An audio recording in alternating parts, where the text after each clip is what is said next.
I'm happy to tell you that I have good news for you today. And the good news today is about the gift of Jesus Christ, and more gifts that we're going to talk about. But the message today is entitled The Gift. We've all been given gifts, some gifts better than others. And I would just like to ask the women now, if you want to, you can kind of check out for a few minutes because I want to talk to the men. Guys, what not to buy your wife for Christmas?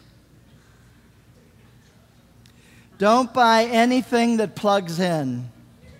Anything that requires electricity is seen as too practical. Now, I'm giving you this information from over 40 years of marriage, so it should count for something. What not to buy your wife for Christmas? Anything that has to do with sizes. If you buy her a size too big, you're in deep trouble. And if you buy her a size too small, she'll say something like, thank you, but what she's really thinking is, I haven't been a size 8 for over 20 years. Don't buy your wife something that has to do with the size. You have only one chance in 7,000 you'll get it right. And don't buy your wife anything for Christmas that is useful. Silver polish advertised to save hundreds of hours doesn't win brownie points with your wife. And don't buy this for your wife, anything that involves weight loss or self-improvement. Stay clear of those items. And guys, this is really important. When it comes to jewelry, don't buy it. The jewelry she wants, you can't afford. And the jewelry that you can't afford, she doesn't want. So just stay clear altogether. And this is what not to buy your wife for Christmas. Don't buy frilly underwear. Your idea of what she should wear and what she actually wears are light years apart. And as I said, this comes from over 40 years of marriage experience. What not to buy your wife for Christmas? Don't spend too much or too little. If you spend too much, she's going to say, well, we can't afford that. Or if you spend too little, she'll say nothing, but she'll think, is that all I'm worth? So you must be careful not to spend too much or too little. Now, there was an American Express survey about the worst Christmas gifts. And notice this, 31% chose fruitcake as the worst Christmas gift.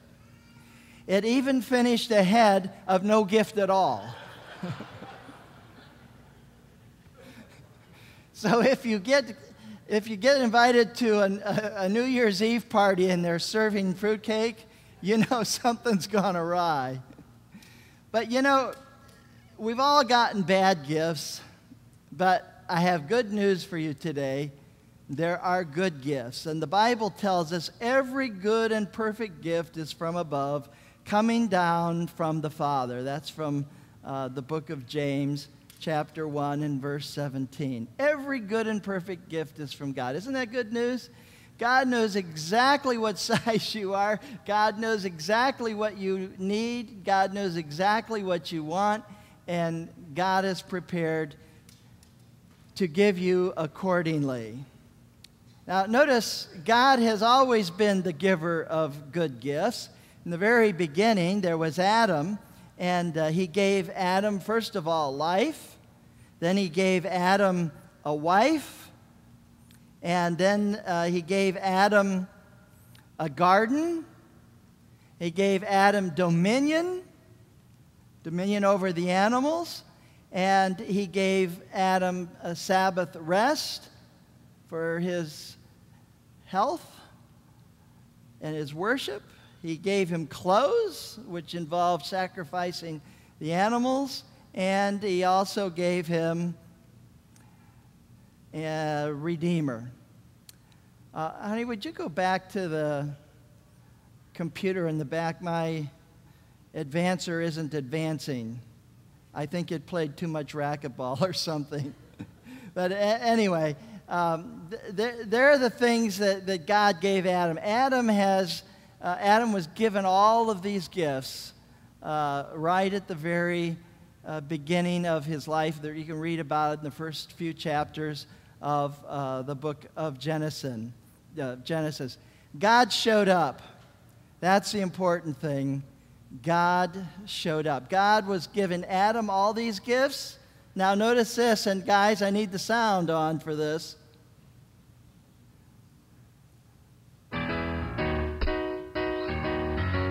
Let's go back and start it over, okay? I want to catch it right from the beginning. We'll go back.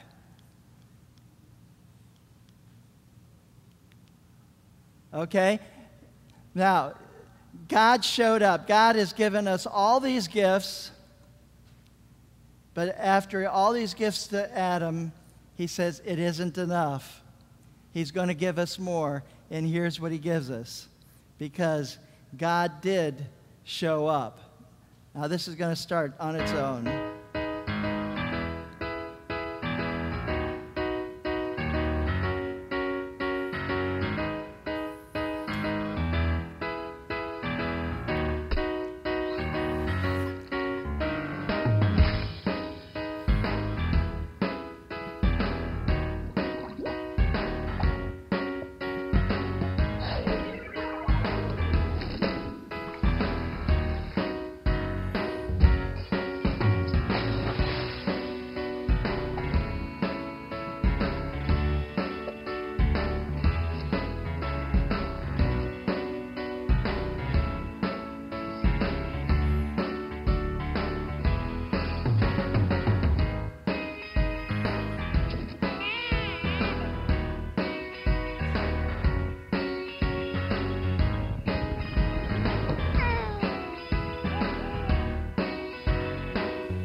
That's good news that God showed up.